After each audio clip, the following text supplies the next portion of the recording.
मामा काय बाचा काय चाललं मामा? काय नाही बाचा काय चालले ते हाईच फवारणी चालू आहे येणार थोडा रोगी लागा त्याला फवारा मारा नो मामा मी काय नस देतात ना मी यंदा आमनं उरकाई सण नाही बाचा आपल्या निकोर देवानी मग तेव्हा दाखलपणे कापस जावाय चिडायत तुम्ही 2-3 वर्षे पुन्हा आशाला येते तुम्ही माले तव लाई होती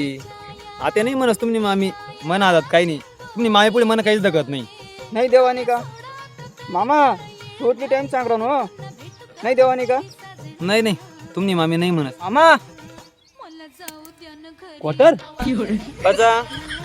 जवळ बापू लग्न तयारी करा तुम्ही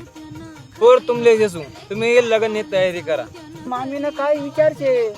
मामी न मी पाहिजे असतो मामी मना पुढे जाई का तुमने मामी ने मी दखील सू तुम्ही तर सांगत ना मला काहीच दाखवत नाही म्हणे मामीना पुढे तुमले काय करायचे जवळ बापू मी फक्त पुढला महिनामा तयारी करा बाकी मी पाहिले असो जवळ बापू तुमने मामी आणि मी बस बाकी काही घेणं देणं नाही